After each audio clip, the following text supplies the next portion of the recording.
the world's changing so fast. Being agile and being able to pivot quickly is critical. And it all starts with shifting from optimizing for speed of transfer of information to optimizing for speed of retrieval of information. Adding more people to an inefficient process makes everything harder.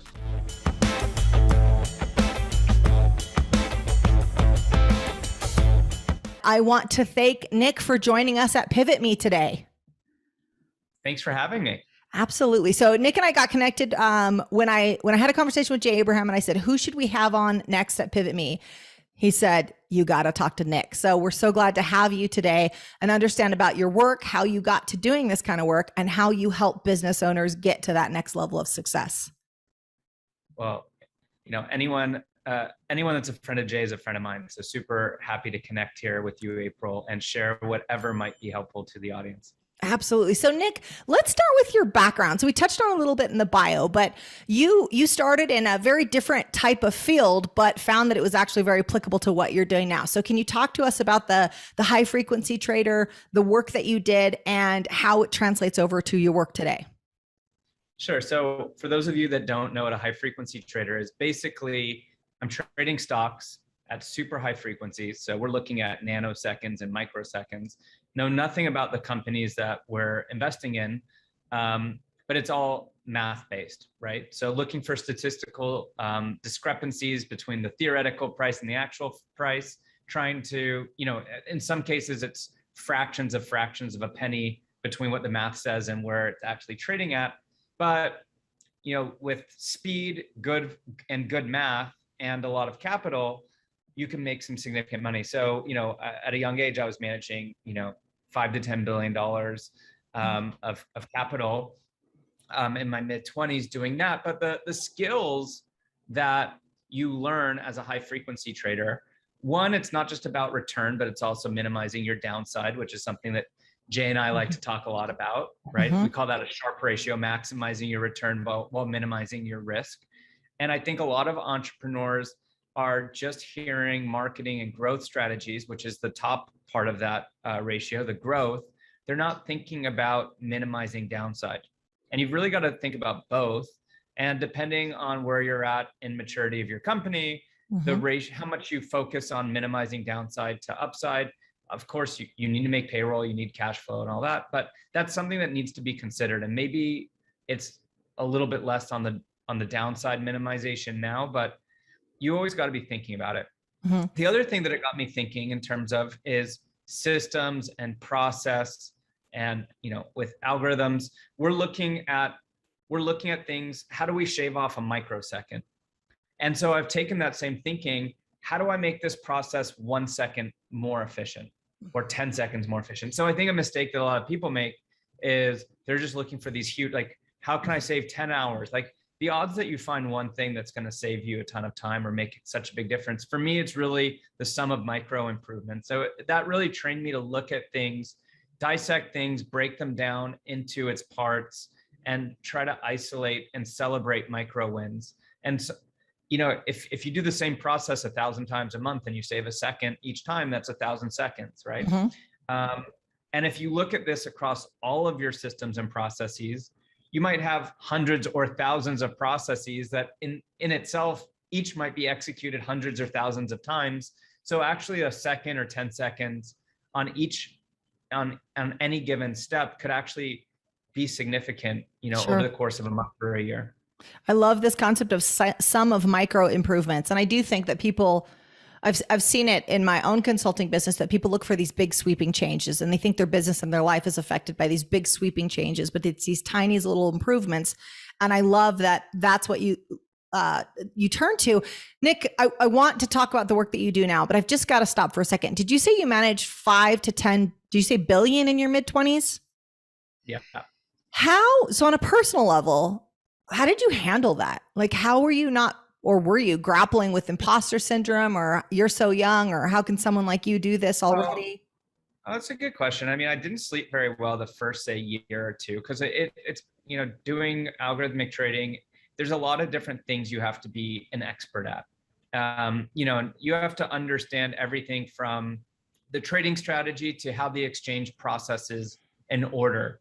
And what's the type of order sequence that you would expect to get back from like you have to understand from wire to wire everything that happens, because inevitably mistakes happen. What happens if the exchange has a glitch and shuts down and you've got $1 billion pending and you don't know if you've been filled or not? How do you handle that? Yeah. Right. So it took a couple years to wrap my head around it. Sure. But after a couple of years, and it was quite stressful because you're dealing with such large numbers that, if you make a mistake or don't look at something the right way, I mean, it could be significant. But after about 2 years, I did it for 8. So for the final 6 years, it wasn't too stressful. For the first couple, from like 23 to 25, there was a learning curve that required significant amount of nights and weekends. I bet. So is there a technique that you used after 2 years that kind of helped you settle into, whether it was accepting the risk, accepting that they're, tackling the fears of, yes, there might be a mistake, and if so, I'll deal with it then? Like what had to change for you from year 2 to year 3? Nothing. I mean, just continually trying to understand the full spectrum of everything required to be successful in that job. Gotcha. So, there's so many different aspects, anything that I couldn't just write down on a piece of paper, this is how it works, meant that I had some gaps that I needed to learn. But what made me unique in this job, because I studied math and my master's is in financial engineering. And so what I realized in this job was, going through school, I was always, pretty good in my math classes. I always performed very well. But when you get into that job, you're dealing with everyone that did exceptional and PhDs in math and computer science. And so what made me different wasn't that I was the best at math. I mean, I was on par and good. There was people far better, but it was really understanding from a business standpoint, the economics of how things work, the rules of the exchanges, the full end-to-end of how it works. And so I was really studying a lot of that. So rather than throwing more math at problems, I was trying to take, complex math, but not trying to go overboard with it. But I was trying to take advantage or utilize the rules of the game. So I invested the first 2 years learning the rules of the game quite well. And then I would develop strategies using math and then utilize math to execute on opportunity. That's a really good point, Nick, because I'm just thinking about, you're in this arena and you're saying everybody in the arena is good. It's only the best of the best that's in here. And instead of trying to improve your math, you said, okay, what else can be my competitive advantage? And understanding the economics ended up being it. Yeah. Wow. Okay. And like Jay thinks, one thing that Jay Abraham's an expert at is looking at how people are doing things in other industries and areas, or trying to flip things on its head. Okay, well, you're always doing it this way. What if we completely think about the problem differently? So one of the strategies that was the most successful was I did the complete opposite. Usually we were doing index arbitrage, which meant you provide liquidity on index futures and then you hedge by sending an order with a basket of stocks. And I, at 25, 26, I rolled out a strategy that did the opposite, where you first market made stocks and then hedged with futures. And not to get into the details of the logic and some of the exchanges I was doing this on and the why, but it ended up being one of the most successful strategies, on the trading desk for a multitude of reasons. But it started not with math, but with understanding kind of all the rules of the game. Nick, how did you have the courage to do that at 26 of like, all right, this is how everyone else is doing it, and I'm going to go this way? Like, what was the catalyst for that? It wasn't a courage thing. It's really just seeing an opportunity and then getting really excited about it and having a bit of OCD and not stopping until, you get something to work. But for me, it wasn't a job, it was a hobby. And it's kind of the same with entrepreneurship. Like, this to me is a hobby. And so it's not a courage thing. I see an opportunity. I think it's going to work. Let's go and put put your time and money where your mouth is, and see what happens. So we had a entrepreneur on a while ago, and we were talking about how speed of execution was a through line in really successful entrepreneurs. And I asked him, I was talking to a president of a company, and I said, you're a very fast executor. I said, how do you do that? And he said the phrase, because I don't believe that any of my moves are fatal. And I'm kind of getting that vibe in this conversation, Nick. Is that something like, I don't believe that what I'm about to do is fatal. I mean, you're looking at a job as a hobby. So it sounds like if you do make the wrong move, you believe that you can fix it on the back end. I literally just got off of our weekly team member huddle where I talked about this, and I was clarifying with them what's the difference between being a perfectionist and being detail oriented. But that was a great conversation. Yeah, well, it's a subtle but a really important distinction. So I said to him, look, we all know I'm very detail oriented, but and I'll catch a mistake or et cetera, but when is something good enough? And that really is a function of what is at stake. So for example, if we're sending out a statement of work, for, tens of thousands or hundreds of thousands or millions of dollars to a really large client, triple check that the email is grammatically correct and that the statement of work is accurate. But there's other things that we do that have less downside risk or less impact if there's a mistake. And so you can be detail oriented, but you have to know kind of what's at stake and when to where you want to pull the lever, right? And that's a function of the downside and also just time to execute. So we were going over what's the best practice of documenting process, which is something that's really critical. And I was sharing with them, look, this took me 5 minutes. It's not totally perfect. It's not totally done. It's not client facing, but I got 80% done in 5 minutes. And now at least we could say we have this process documented. Sure. And in 2 months, if we want to go back and make it prettier with conditional logic and automation and annotated screenshots, we could do that. But don't get mistaken that when I ask you to document a process, it's always a 10-hour investment. It might be a 5 to 10 minute investment for the first pass, depending on context. That's a great point. I love this, that it depends on what's really at stake. And on previous shows, we've talked about the word perfectionist and how much I'm not a fan of it because ultimately it lends itself to very slow execution. So I'm glad we talked about the difference between detail-oriented and perfectionist. Yeah. Well, my first book was called Idea to Execution. So, I'm all about, if you ever read the book Lean Startup by Eric Ries about the whole concept of build, measure, and learn, it's a trade-off. You don't want to sit in a vacuum thinking about something. Like you'll learn much more quickly just getting something out there, trying it. Yep. Right. So on a lot of these calls, I'll just stop it, be like, look, I don't care what we call this product. I don't care if you want to charge $250, $300, like whatever. Just get it out, get 10 people using it, and let's do another sync up and share what we learned, and then we'll have a discussion. Yeah, we understand more by doing than thinking and planning sometimes. So let's talk about the book Idea to Execution. So I'd like to know tell pivoters about the book, but also what happens in the point of idea to execution, because I'm sure, just like in my practice, you see a lot of people with a lot of great ideas, but how many actually get executed on? So talk to us about that space between idea and execution. So the book, it's a few years old now. I'm more excited for the new book I have coming out, which we can talk about later. But absolutely, Idea to Execution is really just the story of how I bootstrapped leverage. So no money, and grew it to a 7-figure business with 150 people in the first year by leveraging systems and tools properly.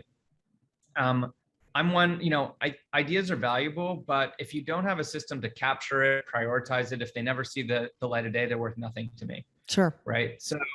So one of my huge pet peeves are these, like what I call idea machines, where it's just like idea, and like, all right, we got enough ideas. Like, pick one and execute it, because, just the idea in itself is worth nothing, and nothing to me, or very little, let's say.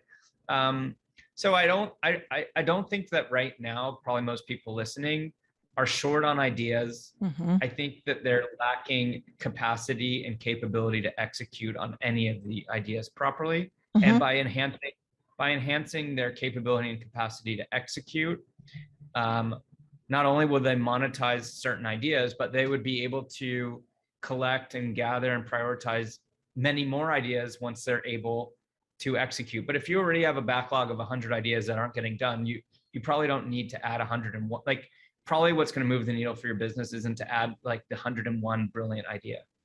Yeah, absolutely. People love brainstorming, right? And it's fun, and like, let's throw it up there, and then it tends to not get out of that brainstorming phase. Yeah. And Are we anything allowed to touch on here or no? What? Oh, yeah, you can. Yeah, How I about call it? it intellectual masturbation, kind of. Like, I think that like people Love just it. really get stimulated by, oh, let's do that. Oh, and it's like, sure, like those are fun, exciting, stimulating conversations, Sure. but it's all a balancing act. Just like top line revenue versus bottom line revenue is a balancing act. Ideas versus execution is a balancing act. Most people don't balance these ratios properly, and they're really just on top line and on ideas. They're not thinking about execution and thinking about bottom line. For sure. And it's a mistake. And the idea part's fun. I mean, it is fun, and it get everyone together and you're putting stuff up on a whiteboard, but the execution, it's less fun. It's less sexy. Showing up every day and making this incremental progress towards a goal. It's hard, and that's where a lot of people fall away. That it's not the best ideas that come to market. It's often the ones that are consistently executed against, and that's the piece that so many entrepreneurs can struggle with. I want us to talk in a second about where you've seen entrepreneurs struggle. But first, let's talk about your new book. So your upcoming book, Come Up for Air: How Your Team Can Leverage Systems and Tools to Stop Drowning in Work. Tell us about that book, Nick. So the book is based off of just pain and us making a million mistakes. So, for those listening, I mean, it might come off like I've got all the answers, but anything that I talk about is because we've made so many mistakes and tested so many things that, as it stands today, this is what seems to have worked, but it's after a lot of mistakes. Sure. So basically the book is about this framework that I've developed called CPR. It stands for Communicate, Plan, and Resource. And April, what I found from not only how we operate at Leverage, because we made so many mistakes, we almost went bankrupt a few times. And when my ex-business partner left, and we were like 150 people in the company, but a lot of things that were broken, I realized that these were like kind of the three buckets that we needed to fix if we're going to kind of stay around. Mm-hmm. And so I just started realizing over time, like, hey, like actually how we've turned the ship around is focusing on these areas.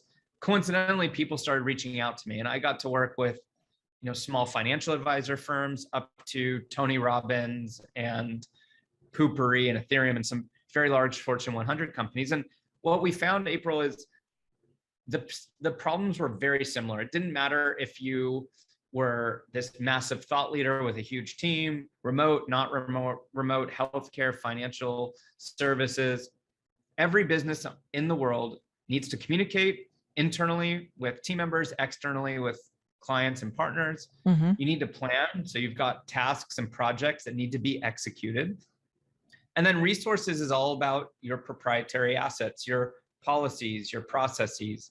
And so I don't care your size, your industry, or anything, you got those three buckets. Like if you're listening to this right now, those are three buckets. Now, what we found is most companies don't think about it like this. And most companies are run off of text and email. And most have never even heard of tools like Slack or Microsoft Teams or Asana or things like this.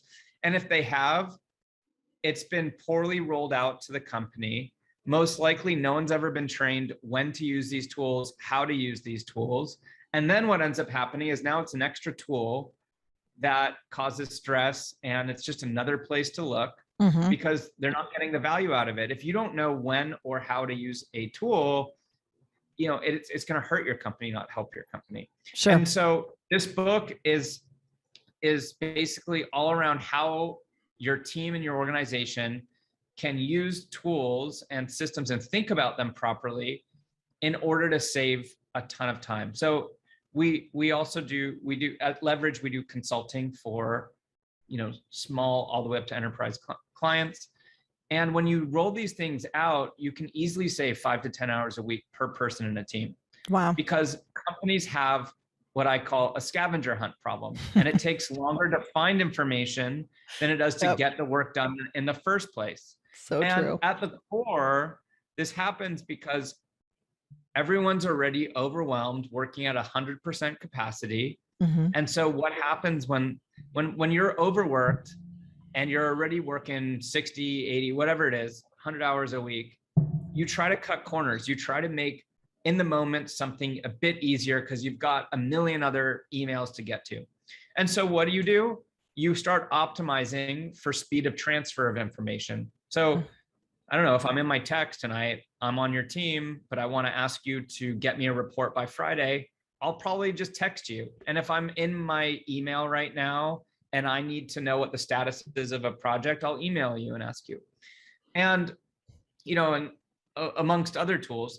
And before you know it, sure, you got that off of your plate very quickly, but you're not optimizing for you ought to be optimizing for speed of retrieval of information, not transfer. And if you get your whole team aligned to take pause and put that information where it belongs, right?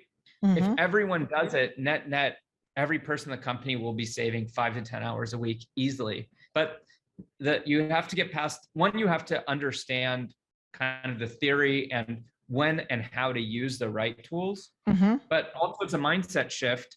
Like, hey, we are all making an agreement to take pause and put things where it belongs. And you do it in your personal life. Like when you do your laundry, when you take your laundry out of the dryer, you don't just throw your socks and shirts and shorts all in one drawer. You take a little bit extra time and you separate your underwear from your shirts, from your pants. And you do that not because it's the fastest way to finish your laundry, but because next week when you have to put an outfit together, it's faster to do that. And so it's the same mentality with work. Certain types of information belong in certain types of tools. And if you take pause and you do that, net, you're going to, on the back end, save a significant amount of time, avoid the scavenger hunt problem. And it all starts with shifting from optimizing for speed of transfer of information to optimizing for speed of retrieval of information. So let's talk. It makes complete sense. Let's take it out of the talk. Let's put it into action. So are we talking about channels within Slack? That's like, here's client docs, here. Is it channels in Slack? Are you talking about Asana boards? What do you specifically suggest? Well, there's a whole bunch of different things that happen, right? So if I want to welcome a team member to the company, that's probably going to be in some type of general channel inside of Slack or Microsoft Teams. Welcome to the team, April. We have a channel called Water Cooler, right? But if I have something where I want to hold you accountable and we want to capture the state of it, right? Hey, April, create this report for me by Friday. That would go in Asana. And so the way that I explain it is, imagine we were going to go camping in the forest with your team. We would need walkie-talkies to communicate with each other, but we still need a map to navigate out of the forest. And Slack and email and text, those are your walkie-talkies. It's not your map, right? That's where things like Asana or Trello or Monday come into play. So they're fantastic tools, but it starts with understanding, where does this fit into the ecosystem of your work, and when should you use which tool for which purpose? Then the next part to it is, once you understand that, you've wrapped your head around when, then you got to know how to use them properly. But it all starts with when. When should you use text versus email versus Slack versus Asana? And so that's part of what the book explains. So if you're talking to, say a pivoter is listening right now and they're running a $10 million organization and they're going, okay, well, we use WhatsApp, we use email, and we've got a Slack channel, and we've got, Asana. How do you delineate between the two? Like, all right, I need something quick for my team, so I'm going to go to text. I'm getting the impression that no, that's not what we should be doing. So what would you say to a pivoter that's running a $10 million organization trying to figure out which tool to use? So before I answer that, what are we optimizing for? One, we're optimizing for speed of retrieval of information. Okay. And then two, you also have to consider, if this person that I'm talking to or delegating to were to leave tomorrow, how easy is it for me to get someone else up to speed? Most people are not considering that when they are collaborating inside of their team. All right, so with that being said, what we recommend, one, what is communication versus project management or work management? Okay. So if it's actionable and you want to, if there's like a verb in it, please do this for me, right? Or there's a project that you want to know the status of, those things should be happening in your work management tool, which is, for example, Asana, which we're partners with. Full disclosure. Yes, we love Asana too. Yeah, it's a fantastic tool. We're one of their solutions partners, and that's our kind of official recommendation of a tool. And we're rolling. We've got a ton of content and programs just around Asana because it can change completely how you operate. But so communication versus work management, the map versus the walkie-talkie. Within communication tools, you've got things like text and WhatsApp, you've got email, you've got Slack and Teams. So look, if the house is burning down, do whatever it takes to get that information across. So that being said, now, if there isn't something urgent, which is like 90+% of the time, sure. What we recommend is text and WhatsApp should be for personal use, not for work use. Okay. Email should be for external communication, with the caveat, if an external person emails you and you need to show a team member, you can forward it. And Slack and Teams should be for internal communication. Okay. So right away, one, this helps you to prioritize your day, because if you're in a sales role, you probably need to be prioritizing external communication. Sure. That's the primary function of your job. So by separating out where information is going, you could say, okay, April, you're head of sales. Most likely you need to be spending X number of hours a day in email. And at least like now that could be your focus on your job, versus when you have to be looking in 5 different places, and at each one is equally, you need to look at equally, because at any given time at random, something could come into one that is really important for you. Sure. So you can't do this kind of prioritization when you don't have a policy or a standard way of looking at things. So that's for the most part what we recommend. Anything that's actionable, like a task or a project, stick that in your work management tool. And then pretty much all companies do a terrible job of documenting their knowledge, both policies and processes. And that's absolutely critical if you want to scale without the pain. So when you say all companies, size-wise, or you're saying across the board?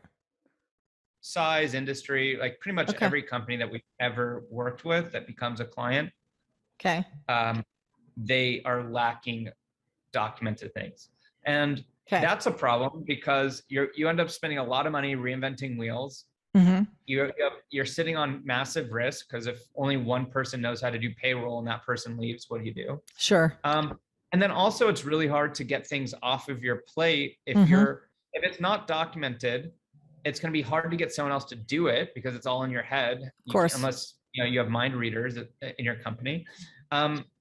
So by spending the time to document, it allows you maybe not to get the whole process off your plate, but if it's 27-step process and you get 3 steps off your plate, that's still what, 11%. So you got to celebrate those small wins. And not to mention too, it's really hard to improve on a process if it's not laid out and people could actually like brainstorm around it. Yeah. So one of the things that we do, which I took from the high frequency trading world, is we do role rotations every quarter to stress test our processes, make sure that we have backups, but also it sparks a ton of new ideas, because you're getting fresh eyes spark innovation. So getting people to look at things that they never looked at before forces people to ask questions. And we all get busy, so you're not thinking like, well, why am I doing the podcast this way? But this forces those conversations.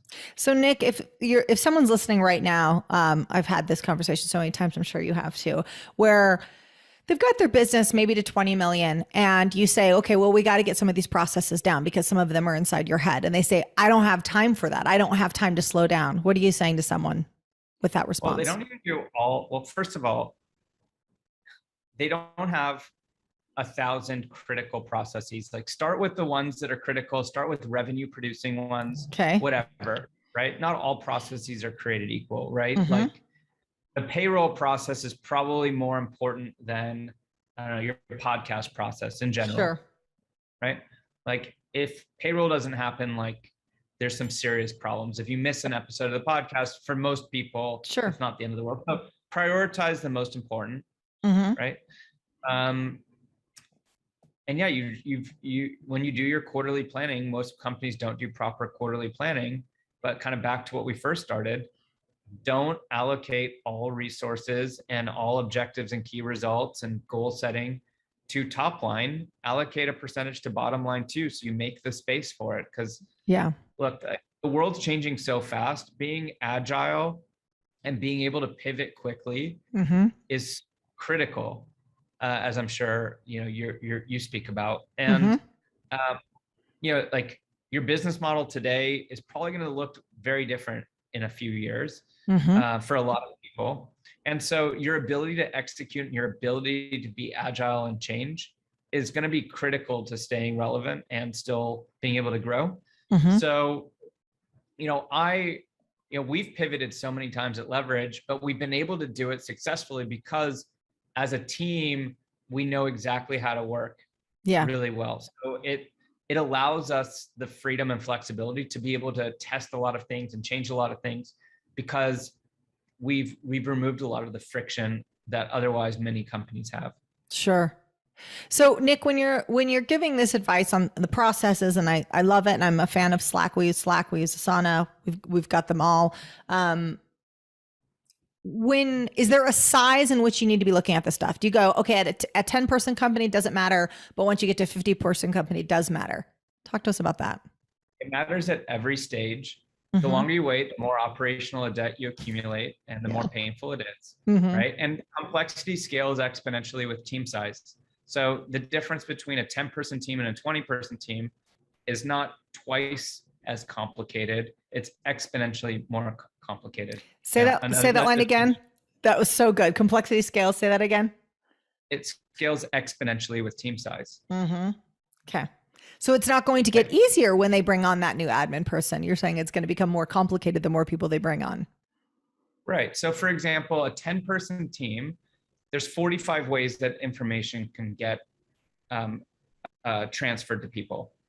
If it's 20, you have 190, if I did my math right. The formula is n times n minus 1. We're counting on you to do your math right, Nick. Come on. That's your thing. So I'm pretty sure I'm right. So it's from 45 to 190 when you go from 10-person to 20-person, right? Yeah.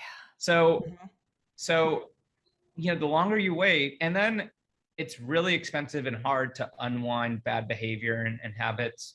We've worked with 1,000-person teams, and it is a serious challenge. Mm-hmm. Mm-hmm. And the reason take advantage is small. Yeah, exactly. And the reason why I specifically point out, is it going to get easier when they bring on the next admin person? A lot of small businesses believe that. They think, well, I'm just going to bring on a few more people and then it will be easier to document all these processes. And this is like a fatal error so many people make. Oh man, I talk about this all the time. Mm-hmm. Adding more people to an inefficient process makes everything harder. It's a Band-Aid solution that people think throwing more money and people at the problem will fix it. In 99% of the cases, it probably makes it worse. And the cheaper, better, more scalable version is to go to the root of the issue. You have a process issue. Adding more people to that bad process is just going to make life harder. It's kind of like, you want to have like a private chef cook you dinner. Like, you get one chef, and maybe it goes a little bit faster if you get two, but like if you put 10 chefs in a kitchen, you got too many cooks in the kitchen. So the cheapest, most kind of long-term scalable solution typically is get your systems in order, your processes in order. I'm not saying you you might need to hire someone, and maybe you need to do that to create a little breathing room, but definitely people abuse the hiring card. And in most situations, the best solution is start with your systems and processes and only hire more people kind of once you've kind of gone through the basics on that side. Mm-hmm. I've heard the phrase, I wish I knew who said it so I could quote them properly, but they said, if you don't have time for processes, you'll never have time. I don't know. It's Maybe that was good. Edward Deming. It may have been. I'm not sure who it was. It was a great line because so many people say, I don't have time. I don't have time. It's all in my head. I don't have time to slow down. And it's like, but then you'll never have time. And there's not a hire that's going to help you do that. Totally. And like back to your question about the 20 million, how do you do it? You know, there's tools like Loom, which are like screen recording tools. Yep. And you can like literally hit a button and it screen records how you do something. There's tools like Scribe How that help you to just basically record your screen and all the clicks, and it helps you get like a MVP of a process documented. So you don't need to go and sit in a vacuum for 100 hours to document every different use case. Like you could start on the most critical process, get the high level skeleton in there, and iterate, and get some video, and then have someone take the video and update the process.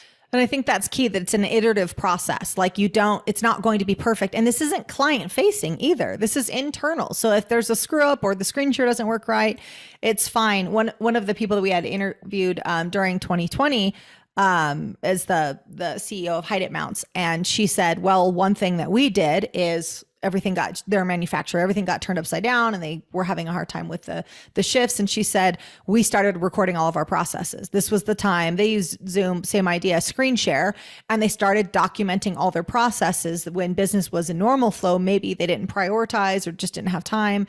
And they captured everything from their hiring process, onboarding, all of it.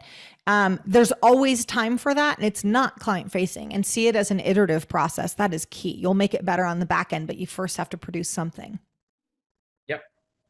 So Nick, I love how you've translated the things that you've done previously and then pulled it over into this world. And I do have a few more questions about what entrepreneurs, we've talked a little bit about what entrepreneurs are doing wrong that they could be doing better. And I want to pull on that thread a little bit more, but I want to know, what was the moment that you changed from this role that you had? Like, when's the moment that you're like, it's time for me to leave, I need to do something else?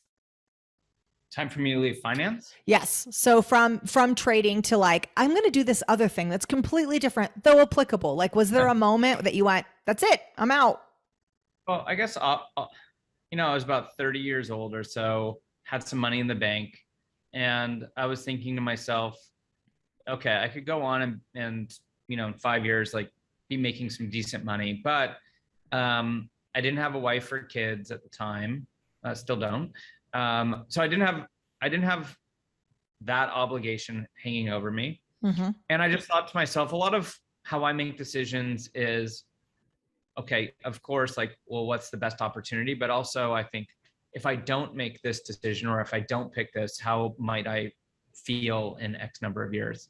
So, kind of when I looked at it from that lens, I was like, yeah, I'll probably always regret not taking the risk if I didn't do it then. Wow. Okay. Oh, that's awesome. Okay. So when we were talking about things that entrepreneurs, ways that we've missed the mark, can you give us a couple of examples? Like, if you were to grab an entrepreneur by the shoulders and go, you've got to do this, what would you say to them? Back to the whole systems and processes and tools, that they're, typically idea machines, and they're not investing anything into how people are going to collaborate and work. And they're sitting on a ticking time bomb. Like, by not having, so many entrepreneurs are making the mistake of just focusing on that top line. And by not having these systems in place, they're wasting time, but then also they've created so much risk. Like, think about the number one person in your company. If they were to leave right now, how much that sets you back, right? The moment that they leave that door, everything in their head is gone. And like, you're just kind of fucked, right? Like, you don't have stuff documented. And, it's not rocket science typically to move faster forward or grow at a certain percent, but it's avoiding those setbacks oh, I never thought April was going to quit. And now it takes me 6 months to recover from that setback, right? And then you've, not only that, you've got to go through a hiring process and pay a recruiter or go through months of interviewing people. That takes time, money, and resources. Then say you get lucky and you hire someone in 3 months, it's great. It's going to take them 3 to 6 months to get up to speed. And now you're paying them to refigure out stuff that that person that left had in their head that was never documented. And it's all invisible. But when you stop and think about it, it adds up to a significant amount of time and money. Oh, yeah. Right. And, I think that it's not as sexy and it's not as measurable as, oh, I just did this Facebook ad thing and I got a 200% return on ad spend. And like, you can see that number, but you still got to be thinking about this bottom line stuff and not just moving faster forward, but avoiding the setbacks. Yeah. So is that something you address in the book, or is that something you could talk us through if someone's listening right now and they go, yeah, I've got a couple of critical employees. Maybe they're a smaller organization. They've got a few critical employees that if they left really would hamstring them. Like, what's the first process of like, all right, take your ops manager and do what with them to document their processes? Well, so I have this concept that I call DRO, dynamic role optimization. And essentially one, you have to document like processes, but what we've done is we've taken it to another level. And if you think about what is a job or a role, it's really the sum of micro responsibilities. So this whole micro kind of. There it is again. Yeah. So if you're the director of marketing, today it might mean one thing. In 3 years, the job might look different, but you're not going to go and update the job description in 3 years. If the person's still there, like they're under the original job description. And so what we've done is, but the director of marketing, it might be 50 responsibilities that are like, if you break it down, like you're responsible for posting the podcast, you're responsible for the newsletter strategy, you're stuff that you're not going to get that granular on a job description. But by documenting that out, and we have a process, I'm actually doing a webinar on how we do this. What I can tell you, April, is like we obsess about systems and processes, and like we were making, at a certain point, we're like so efficient, like, okay, we just saved 10 minutes this week because of this new thing that was a big win. When we did this about 6 months ago, we all got about 7 hours back of time, every person in the company. Wow. Like it was massive. And so what you do is it's this process of documenting all the responsibilities, but then who is the person that's doing it? What's that person's work level? So we have a concept of work levels 1 to 5, which I don't have time to get into now, but we have some content on this. If people are interested, we could put some links to the website in the show notes. But we have work levels 1 to 5, 1 being the most junior, 5 being the most senior, which corresponds to salary bands. And then each responsibility has its own work level tied to it. So if you're a work level 5, and one of the things you're responsible for is posting the podcast, which easily could be done by a virtual assistant if there's a documented process, that responsibility would be a 1. So if you're a 5 and you're doing a 1, we call that a delta of 4. And so as a company, we've got all the responsibilities documented, who's doing it, what's the work level, all the deltas. And then every quarter, we make goals around reducing the company delta, which means getting junior work off of senior people's plates. And so this is doing a few things. It's making your role more dynamic. That's why it's called dynamic role optimization. It de-risks the company because we know exactly what people are doing, but it also de-risks as a second order effect. Indirectly, it de-risks because this leads to happier employees because they're getting to get rid of the crap they don't want and work on higher level stuff, which then, like, the way that we give raises and bonuses is tied to what percentage of your work is at a certain work level. So there's an incentive model built into it. And then ultimately, April, what this does is it leads to happier people, which leads to higher retention, which then leads to, avoiding those 6-month setbacks inevitably as well. So a lot of it kind of coming full circle. it's a lot about de-risking. Yeah. I love this concept. It reminds me when we talk about delegation internally, we always say that it should be delegated down to the person that's capable of doing it, competent at doing it, but just barely. If you've got someone who's, up here and they're doing this level of work, it's a waste of resources, right? And that person doesn't feel inspired when they're doing that work either. Totally. And yes, like there is like a delegating down element to it, but sometimes it might be, hey, this is a work level 3. I'm a work level 3, but I would rather rip my fingernails out than do this. Yeah. And there's another work level 3 who loves doing that thing. Sure. And so it's one aspect is the delegating down. And, if your time is worth $100 an hour, you shouldn't be doing work that's $10 an hour. Sure. But the other is, hey, I just don't get joy from this. So it's giving people a better work experience, which ultimately leads to higher employee retention. It does. It does. Nick, I have a couple follow-up questions, but before I do that, tell the listeners where they can connect with you. We're going to put them in the show notes as well, but where's the best place to connect with you? So getleverage.com is our website. So you could go there. If you want to chat, hello@getleverage.com is the email that you could write into. We've just rolled out, we talked about Asana quite a few times on this. We've just rolled out a training program on Asana because that's really one of the most fantastic tools we've come across. So, at getleverage.com/Asana, you could learn more about that. And then we've got a ton of resources. I got that book coming out. I've got my own podcast, the Leverage Podcast. If you just start poking around on that website, you could go down rabbit holes. That's perfect. It's funny as you're talking about Asana, I'm thinking, I think I want to get this training. We love Asana, but we also recognize internally that we're operating at 50% of its capacity and we know it can do so much more. So that's of interest to us as well. Yeah, no, I mean, even if you're operating at 90%, that extra 10% might be worth hundreds of thousands of dollars to you. Absolutely. And sometimes just getting fresh eyes on things to poke holes and show you, hey, like, have you ever thought about it this way? I think a big mistake people get into is they think that they're doing everything right and they need more of a student mindset.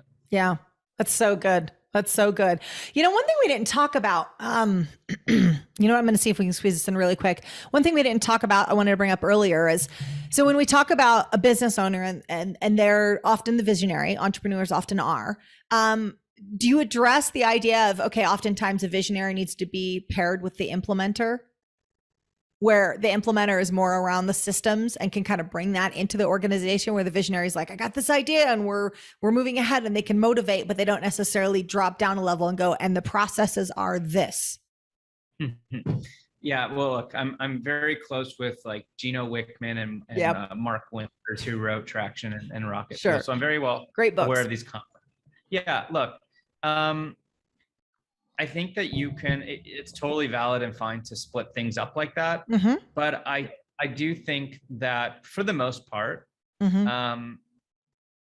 it's dangerous to say that the visionary does not know at a minimum some level of how the systems work. Sure. Right now, it might be that your primary focus is on the idea generation and all that, but it's definitely going to slow things down if you don't know, what tool to use for what purpose. And with a lot of these things, it really needs to come from the top down. So if you're the visionary and you're not following kind of the system of, hey, text is for personal, emails for external, Slack is for internal, Asana is for this, and you are texting and emailing and WhatsApping like interchangeably without any rhyme or reason, it sends the wrong message, and it's going to be really hard to have organizational adoption. So I do think that no one's excluded from the exercise, but I don't think that diminishes kind of people being able to split, divide and conquer and have focuses. Yeah. Oh, I love it. Great answer. Final question. If you could tell the world one thing, what would it be? I think kind of back to that core principle that they should be thinking about things, optimizing for speed of retrieval of information versus speed of transfer. I think that is a profound finding that we've had at Leverage in terms of seeing so many different companies, and the core problems that they're facing. So I think if you could get around that mindset shift and try to set up your company to optimize for speed of retrieval versus transfer, it probably avoids a ton of problems down the road.